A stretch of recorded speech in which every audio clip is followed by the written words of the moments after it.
Kabajamtoota siifachuu fi kan biyya keessaa kan biyya alaa bakka jirtanitti nageenya waaqayyoo isin haa baay'atu. Akkam jirtu nagaa keessanii obboleettiin keessan nagaa guutuun qaba galata waaqayyoo isinis akka nagaa taatan abdii guutuun qaba jecha har'ammoo viidiyoo takka walitti deebiin jirra. Hanga dhumaatti waliin taana firra kooti akkasuma immoo warroonni maatii koo taatanii laayik sheerii gochaa jirtanii hedduu galatooma ulfaadhaa isin jedha. Warroonni immoo maatii koo taane sabiskiraayibii gochuudhaan siifachuu fi dabalamaa isin jechuu jaalladha. Asumaan har'a siifan maal qabattee dhuftee jechuun keessan ni oolu. Hanga dhumaatti waliin ta'a. Affeerraa kooti. Egaa kaa ijoollee nan bareedaa nan bareedaa jira.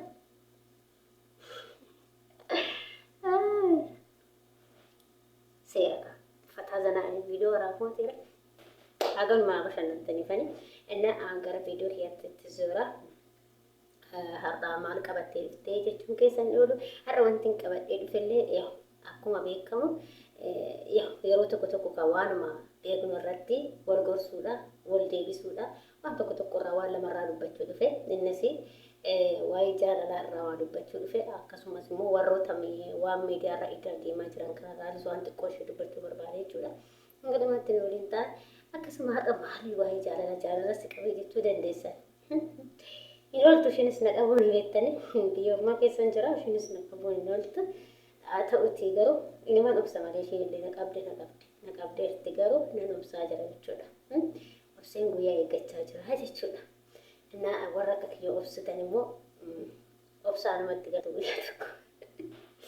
Innaa akkasii akkuma beekamu waa'ee jaalalaa dubbachuu haasa'uu barbaade irra jaalala jechuun kennaadha. Kennaa waaqayyo namaa kennedha. Jaalala jechuun karaa sadii hiikkata. Jaalala hiriyummaa, jaalala maatii, jaalala biyya akkasitti hiikkataa jechuudha. Isa keessaa wanta jaalala hiriyaa irraa waa haasa'uu barbaada. Akkasumas kan maatiillee waan jaalala irraa waa xiqqoo haasa'uu barbaada. Innis jaalala keessatti jechuudha. Namoonni tokko waa'ee jaalalaa osoo hin beekne jaalaluma akkasii gaafatantu jira. Akkasuma hiika jaalalaa yookaan hin beekne jaalala akkasii gaafatan baay'eetu jira jechuudha. Innaa jaalalli immoo dhugaa dubbachuuf jaalala jechuun waan akka nuti amma salphaatti ilaallee akkanumaa isin jaaladha jedhaniif jaalachuu miti jechuudha. Jaalala jechuun hin ulfaata namni jaalalaan qabame hanga lubbuu fi dhabuu gahaa hanga maraachuu gahaa jechuudha. Dhugaa dubbachuu jechuudha. Maaliif jaalala jechuun hin beektani waan nama goone hin jiru. Jaalala jechuun kan qarshiidhaan miiloodhaan bitamuu hin dandeenye jechuudha. Jaalalli yoomiyyuu hin jiru. Hanga addunyaa kanarra jirtutti jaalalli numa jira sifaana jira jechuudha. Jaalalli hinuma jira garuu nama dhugaadhaan nama jaalatu bara kana hin jirre jechuudha. Dhugaa jaalalli numa jira garuu nama dhugaadhaan si jaalatu nama onni qulqulluu si baasee si kennu jiru abadan addunyaa kanarra jechuudha.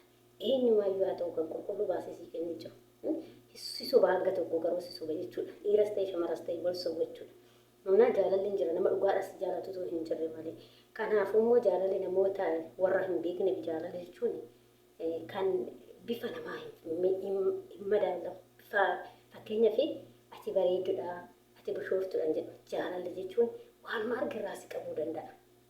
Nama bareeda irraa si qabuu danda'a. Dubartii bishooftu irraa illee si qabuu danda'a. Dubartii bareeddu irraa si qabuu danda'a. Jaalala jechuun nama dhiisatii dhugaa waaqaa jechuudha. Nama dhiisatii mukarraa illee nama qabuu danda'a. Maaliif mukarraa nama qabuu danda'a jechuu keessan oolu gaaffii na gaafachuu dandeessu.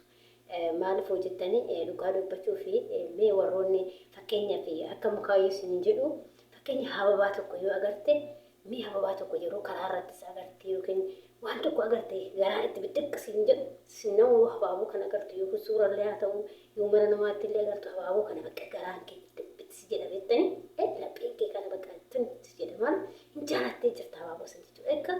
Kanuma jechuudha jaalallee mukarraa illee nama qaba jechuudha. Waan adda addaarraa kafana fa'aadhaa illee si qaba. Kafana tokko illee jaalattee beeku. Kafana akkanumaa hin bitatan. Kafanuma ta'eef hin bitattaa hin bitattu.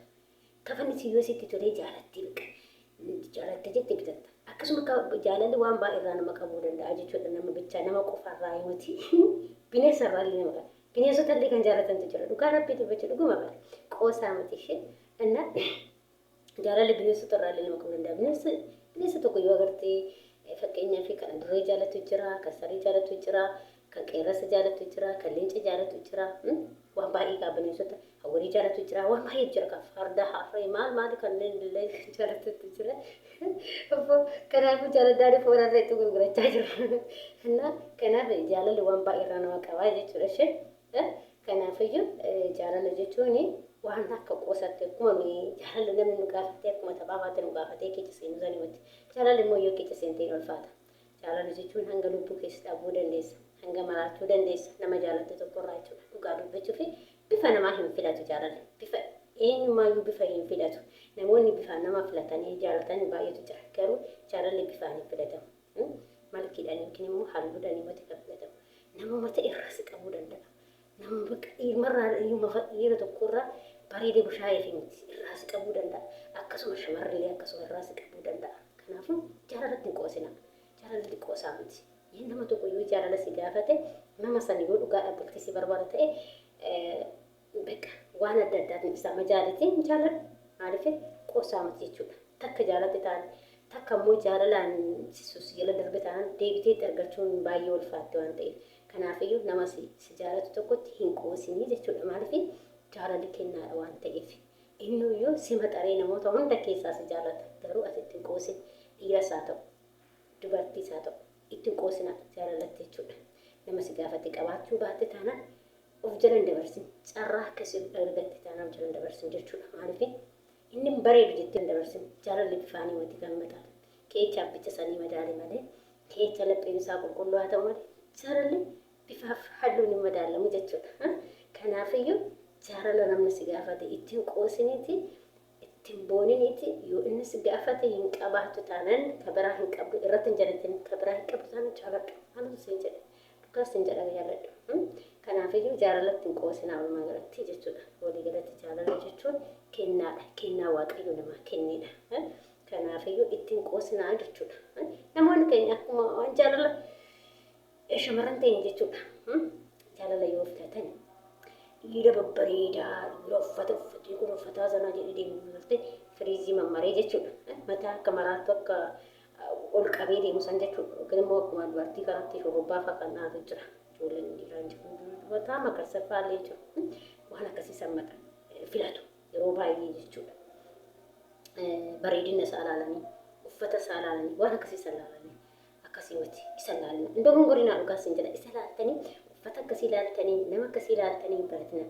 Namni tokko haa bareedu haa bushaa'u ati inni jaalala akkamiin naa qaba dhuguma jireenya kiyyaaf na barbaada jettee madaaluu qabda.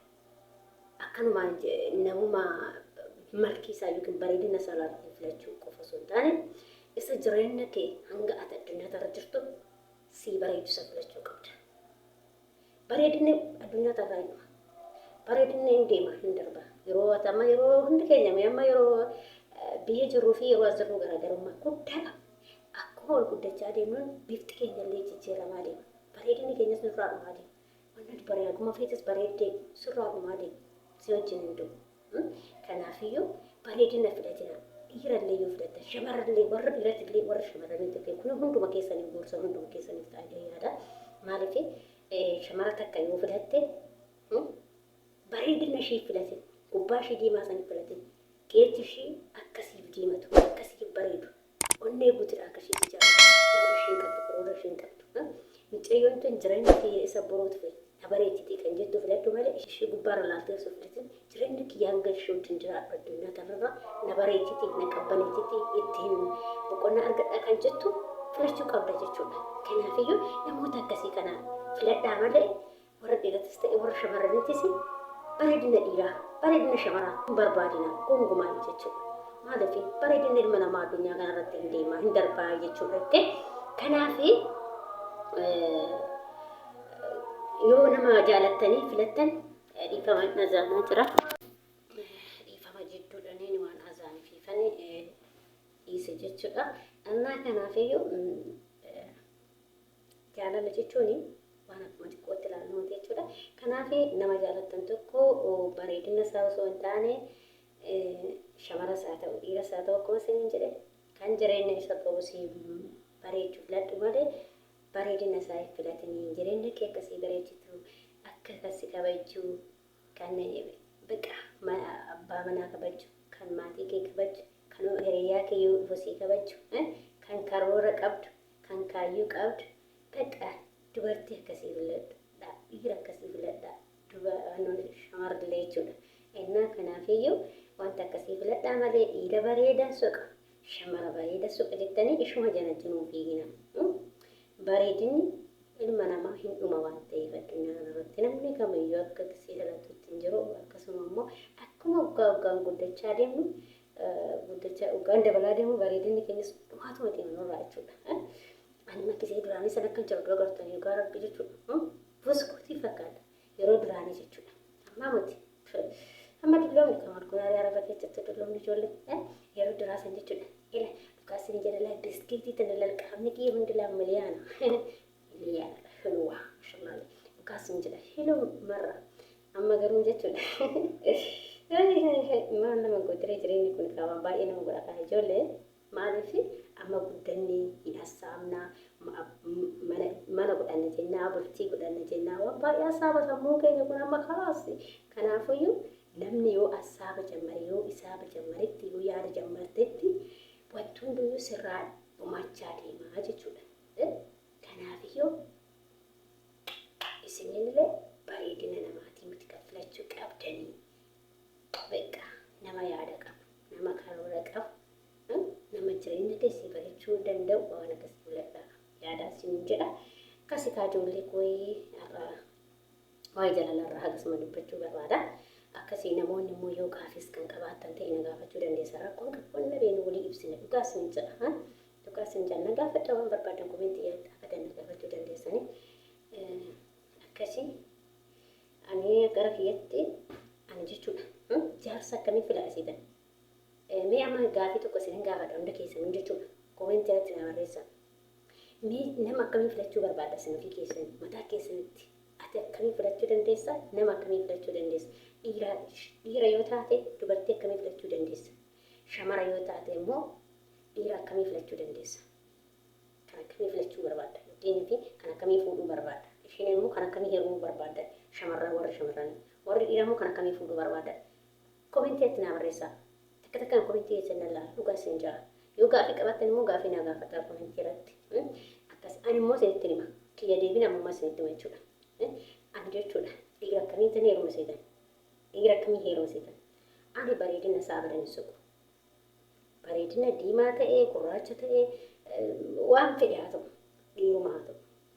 Dhiira keessaa immoo dhiira kaayyoo qabdu, dhiira karoora qabu, dhiira amala gaarii qabu, dhiira anallee kabaju, dhiira abbaa maatii koo kabaju, dhiira maatii isaa kabaju, dhiira nama kabaju, dhiira safuu beeku, dhiira amantaa qabu. Kanaan boodatti takka hin fedhu. Kana qusaaqusaree olii gadi fiidee miidiyaarraa afaarfachuu san hin fedhu jechuudha abadan. Hin fedhu dhiira akkasii fedha bakka. Kana guute taanaan kalaas wajjin jiraannu. Kana hin qabu taanaan wajjin jiraannu.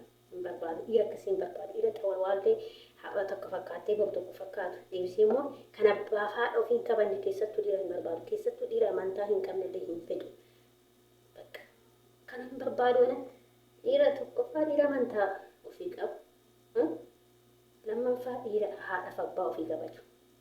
Yoo haadha fi abbaa ofii kabaje sibilee kabaja waan ta'eef. Akkasuma immoo maatii kee yoo ana fuudhe kan maatii koos na kabaju obboleewwan koo kan kabaju maatii koo haadha fi abbaa koo kan kabaju isan barbaada. Akkasuma keessummoota kan kabaju nama biratti kabajaa kan qabu karoora kan qabu kaayyoo kan qabu hojiidhaaf kan tattaafatu waan akkasiin barbaadaa jechuudha. Dhiira akkasii argannaani dawwaluu danda'an biratti heeloo sii fi jeemee qonjoolee maardachuu danda'a. Yookiin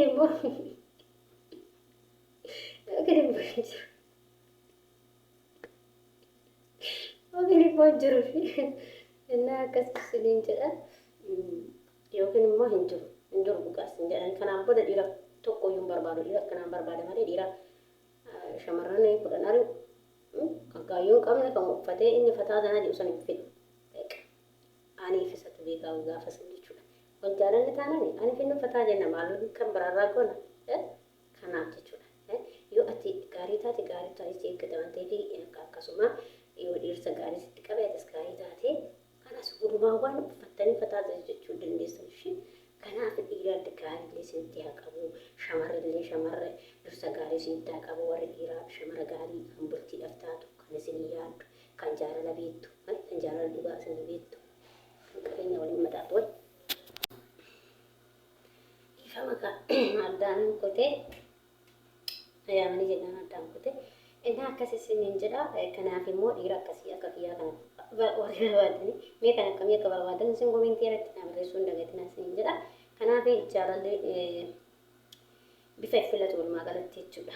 Kanaaf jaalala namni si gaafate ittiin qoosinaa jechuudha. Walumaa ittiin qoosinii qabadhuu jechuudha. Jaalala namni yoo si gaafate itti qoosuu hin qabdan. Gaafa jaalachuu qabdu jechuudha. Hin qabaattu taanaan jaarsa biraa hin qabdu taanaan nama san madaaliitii jaaladhu.